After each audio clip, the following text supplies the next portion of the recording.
최정윤 씨, 네. 오늘 사무실 하나 계약했는데 아, 예. 그거 한번 그 스토리 들으면 도움이 많이 될 것 같거든요. 우리 저 배성민 이사님하고 네. 같이 한번 회식 들어가서 한번 스토리 들어볼까요? 네네. 네, 가시죠. 배 이사님 같이 가실까요?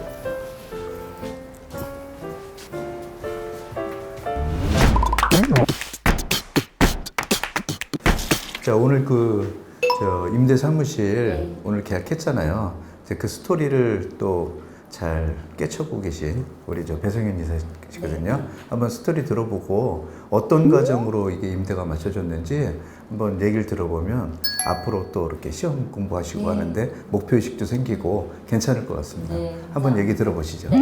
네. 그 여기가 원래는 이제 6층 건물인데 이제 501호, 502호 두 개가 저희가 호수가 나와 있었어요. 그래서 이제 평수가 대략 두 개를 합치면 한 50평쯤 되고 가격은 4천에 한 340 정도로 나와 있었는데 이제 임차인분이 연락을 해왔어요. 그래서 임차인분이 저희가 이제 네이버 부동산에 올린 걸 보고 연락을 좀 해왔는데 지금 보시는 것처럼 지금도 한 부동산이 한 19개 정도 올려놨거든요. 이 똑같은 빌딩을. 근데 우리한테 어떻게 연락이 왔냐 봤더니 저희가 요거를 물건 작업할 때 주인분한테 좀 강남에서는 좀 평수가 좀 작은 것보다는 최근에 50평 정도가 더 잘 나간다라고 해서 차라리 이 벽을 좀 트자. 네, 그런 걸 저희가 좀 제안을 드려서 좋다.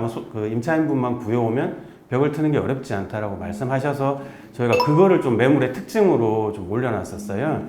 그랬더니 이제 임차인 하실 분이 찾다가 이 많은 부동산 중에 저희 쪽에 그 매물 특징에 그런 게 적혀 있어서 자기들 평수에 맞다고 해서 저희 쪽으로 연락이 왔다고 합니다.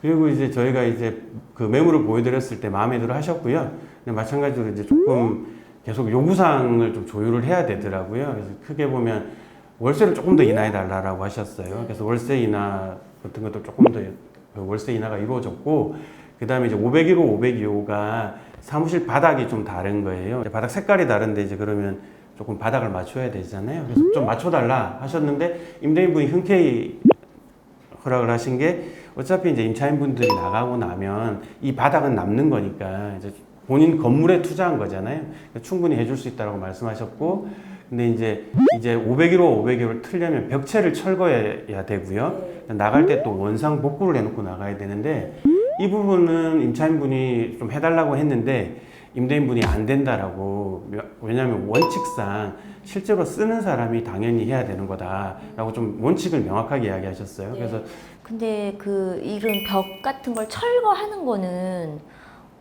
임차인이 부담을 해야 되는 게 이걸 저희가 사용 수익자 부담의 원칙이라고 그러거든요. 무슨 말이냐면 건물주분은 이 벽에 대해서 실제로 사용을 하거나 어떤 이익을 얻는 부분이 전혀 없거든요. 그렇죠. 단지 들어오시는 임차인분이 본인 필요에 의해서 잠깐 벽을 허무는 거기 때문에 그 비용이나 그리고 나중에 나갈 때에는 원상복구를 임차인분이 직접 부담을 하셔서 해주셔야 됩니다. 근데 혹시 그러면 만약에 그 뒤로 들어오실 분이 난 이건 좋다, 그냥 하지 말아라, 난 이대로 쓰고 싶다, 그러면 안 해도 되는 거죠? 그렇죠. 그런 것들은 이제 서로 간에 이제 협의에 의해서 이루어질 수 있는 것입니다. 예. 이제 저희가 조율할 때 조금 어려운 거는 다른 건 아니고 이렇게 조율을 하다 보면 이게 어떻게 보면 약간 비용이나 금전의 문제인데 실제로는 근데 이야기를 좀 하다 보면 돈이 문제가 아니라 뭐 벌써부터 이렇게 요구사항이 많으면 임차인이 까다로울 것 같다. 또는 임차인분은 벌써부터 이렇게 뭘 들어주시지 않는 걸 보니 앞으로 까다로울 것 같다라고 하는 식으로 하면서 서로 분명히 금전이 문제인데 조금 감정이 상할 수가 있거든요. 예. 제가 그런 거를 좀 잘 조율을 해야, 사실은 이제 다 끝났다고 생각해서 계약을 하기만 하면 된다고 생각을 했는데 이게 조금 아파트 같은 주거형과 달라요. 사무실은 보통 사무실에는 왜냐면 그동안 월세를 못 받으니까 너무 오래 비워줄 수는 없고 한 2주나 4주 안에 들어오라고 그러는데 이 임차인분이 그런 걸 잘 모르고 2달 전부터 구하신 거예요. 그래서 난 2달 뒤에 들어오겠다고 하니까 8주잖아요. 근데 또 임대인분은 2주 안에 빨리 들어왔으면 좋겠다, 이렇게 된 거예요. 그래서 어떻게 해야 돼요? 서로 또 조율을 해야죠. 서로 또 조율을 하니까 2주씩은 서로 양보를 하셨어요. 그래서 2주씩 양보를 하니까 임차인분은 이제 원래 8주 뒤에 들어오겠다고 그랬는데 6주 안에 들어올 수 있다, 이렇게 됐고, 임대인분은 그럼 내가 2주는 양보해 주겠다. 그래서 4주. 그래도 2주가 안 맞죠. 그렇죠. 그래서 이 2주를 어떻게 할까 했는데 결국은 어떻게 했냐면 2주 동안 그러면 임대인분이 새로운 임차인을 구해봐라. 자유롭게. 그러니까 그동안 2주 동안 더 빨리 들어오겠다고 하는 임차인이 있으면 아, 그러면 본인은 안 들어오시겠다? 그렇죠. 지금 충분히 기간이 길다. 2달 전부터 그렇게 구할 필요가 없다. 사무실이라는 건 2주에서 4주만 구하면 되고 지금 또 코로나라 또 사무실 공실이 많거든요. 그래서 급하게 구하지 않으셔도 되니까 조금만 기다려달라. 그렇게 해서 한 2주 정도를 기다렸다가 저희가 이제 계약을 하게 된 거예요. 그래서 이런 것들을 조금 조율할 때 이제 이런 말을 할 때 조금 이제 감정을 상하게 하면 서로 이제 뭐 조금 될 수 있으니까 중간에서 서로 감정이 상하지 않게 해주는 게 저희 중개사가 해야 될 일인 것 같습니다. 사람의 마음도 다 읽어야 되는군요. 아, 그걸 못하면 계약이 깨집니다. 그쵸. 예, 아주 사소한 거 가지고 내가 뭐 돈이 없어서 그런 줄 아냐 이러면서 바로 깨고 나가시기 때문에 양쪽 그 입장을 좀 냉철하게 전달해줘서 서로 싸우지 않게 그런 것들을 잘 조율하시면 될 것 같습니다. 이제 실제로 이제 계약 당일날에도 저희가 이렇게 물품들을 미리 준비를 다 합니다. 꼼꼼하다.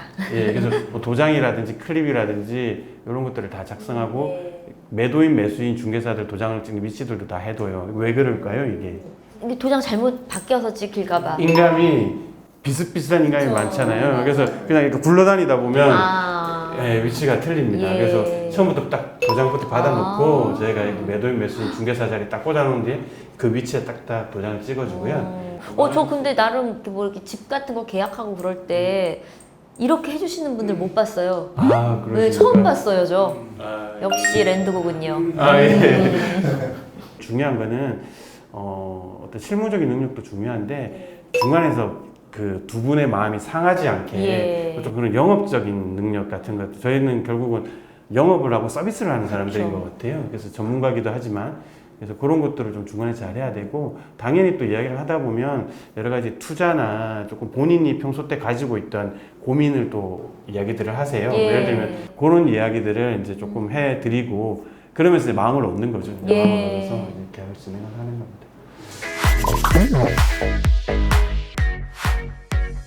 아까 말씀드렸을 때는 막 뭐 이렇게 뭐 원상 복구나 뭐 벽을 터달라고 하고 막 이런 요구 조건들이 있었잖아요. 그리고 막 일정 조율도 했어야 되고 요 정도면 좀 이렇게 수월한 정도의 계약인 건가요?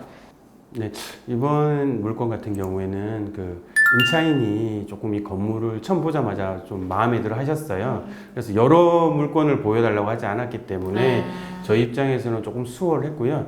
다만 이제 협상이나 일정을 조율하는 기간은 좀 다른 그 계약건에 비해서 좀 길었어요. 제 경우 같은 경우는 우리 지금 그 베이사님 같은 경우는 아주 수월하게 진행된 상황이거든요. 저한테 그 우연찮게 매수 의뢰가 들어왔어요. 이제 그 아버님이 아들한테 하나 이제 그 아파트를 조그만 걸 하나 해주시려고 하는데 그럼 지역은 어디세요? 그러니까 서울 쪽이요. 막연하잖아요. 그렇죠. 그 아드님이 혹시 그 나이는 어떻게 됩니까? 직장을 다니시나요? 등등 물어봤더니 과천 쪽에 은행에 다니시는 거예요. 그래서 과천 쪽으로 가려면은 거기서 그렇게 멀지 않으면서 가격대도 그렇게 높지 않고 적정한 수준에서 아파트를 구해드려야 되겠다 싶어서 사당동 쪽을 제가 뒤졌어요. 이분이 지역이나 그 다음에 금액대 뭐 이런 부분들을 이미 본인 마음에 결정이 되지 않은 상황에서 막연하게 의뢰를 하셨으니까 그것도 어렵네요. 어떻게 해야 될지 모르겠는 거예요. 그래서 일단 그러면은 이분의 마음을 사자. 그래서 그 요구에 맞는 아파트를 한 몇 개를 구해서 요런 컨디션들이 있는데 어떠십니까? 라고 했더니 아니 그것도 마음에 들겠는데 생각보다 비싸네요 그러는 거예요. 최근 들어서 많이 올랐지 않습니까? 그래서 작년에 샀어야 되는데 작년에 못 산 게 2억 3억이 차이 나네요 하면서 한탄을 하시는 거예요. 뭐 그러면 다 부동산 재벌됐죠. 글쎄요. 그래서 그렇다 그러면 차라리 그러면 프리미엄이 조금만 붙어 있는 재개발이나 재건축 쪽은 어떠세요? 제가 그냥 한번 던졌는데 어차피 실거주가 당장 아니니까. 그래서 몇 년 후니까 그럼 한 4년, 5년 사이에 입주할 수 있는 재개발을 좀 알아봐 주세요라고 또 하시는 거예요. 그럼 재개발을 또 저희가 또 찾아야 되잖아요. 그 재개발이 우리나라 서울 지역에 거의 막 300군데 이상이 재건축, 재개발을 진행을 하고 있거든요. 그 중에서 어떤 걸 초이스해야 되는지 깜깜하잖아요. 그것도 확정이 아닐 수도 있잖아요. 네, 안 될 수도 있죠. 그래서 3일 동안 또 찾았습니다. 그래서 그런 부분들을 찾다 보니까 궁금하다. 제가 이렇게 브리핑했던 예. 그 아파트들을 브리핑했었고 네. 여기서 초이스를 못 하신 거예요. 그러다 보니까 재개발 쪽에 그러면 알아주세요 라고 해서 제가 나름대로 또 자료를 한 2, 3일 동안 준비를 했어요. 짧게 그 인터벌을 가져갈 수 있는 게 관리 처분까지 갖고 들어가야 되는 부분들이 관리 있거든요. 처분은 뭐예요? 내가 이제 그 땅이나 그다음에 건축물 뭐 이런 것들을 갖고 있으면 그거를 아파트로 받을 수 있는 권리를 받는 거거든요.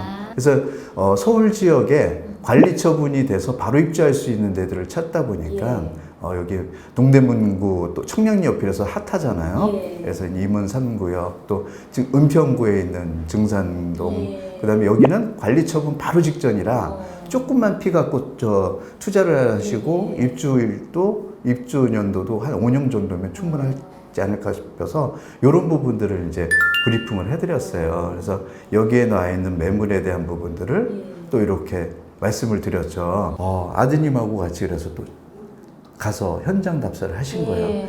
결정을 또 못하시는 거예요. 그래서 그 다음 주에는 정말 그 노력해줘서 감사합니다. 근데 아들이 그 과천 쪽에서 그 출퇴근을 하다 보니까 출퇴근 거리에 대해서 조금 그 좀 난색을 피워나네요. 아니 주시겠다는데 그냥 아무데나 받지. 그래서 그러면 안양 쪽에 혹시 좀 찾아주실 수 있습니까? 안양도 비싸지 않나요? 네, 안양도 만만치 않습니다. 근데 평촌이나 인도권 쪽을 구하시는데 평촌은 이미 오래됐죠. 일기 신도시다 보니까는 꽤 오래됐잖아요. 거기서 찾을 수가 없는 거예요. 그래서 새롭게 택지 개발이 돼서 뭔가를 진행하는 데를 찾아야 되는데 그래서 이제 좀 찾다 보니까 없지는 않더라고요. 그래요? 그래서 또 안양 지역을 또 한번 지난주에 안양 편촌 쪽에 있는 그 아파트들을 한 네 가지 정도를 구해서 엊그저께 돌아보셨어요. 그래서 되게 만족스러워 하시는 부분이거든요. 요 동편마을 3단지를 마음에 든다. 그래서 그럼 확정 이제 하셨습니까? 제가 이제 클로징 할까요? 했더니 한 번만 더 보여주세요.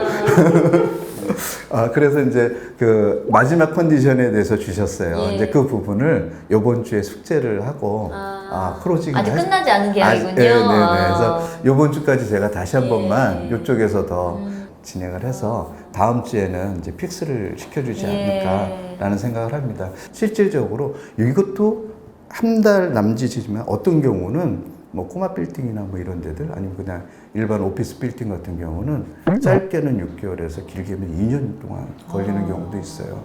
이제 그러다 보니까 근데 물론 그렇게 했을 때 뭔가 파이는 상당히 크겠죠. 그래서 우리 배 이사님도 임대 하나를 맞추기 위해서 쉽게 설명하셨지만 우여곡절이 많으셨을 거예요. 이제 그런 부분들을 극복할 수 있고 그걸 조율할 수 있는 부분들이 중개사의 일이 아닌가라는 생각을 합니다.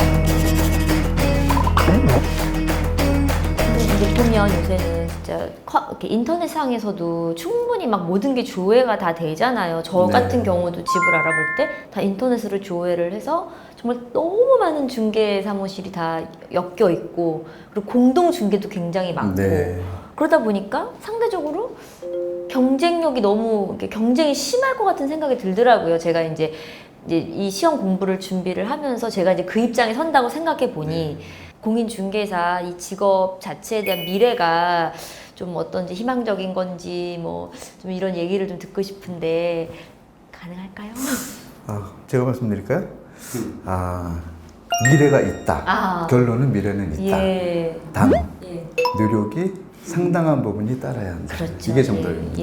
예를 들어서 내가 어떤 분야에 어떤 종목으로 뭐 부동산도 여러 가지가 있잖아요. 뭐 주거 쪽이 있고 뭐 공장 창고, 토지, 뭐 지식산업센터 뭐 여러 가지들이 있잖아요. 오피스 건물 등등.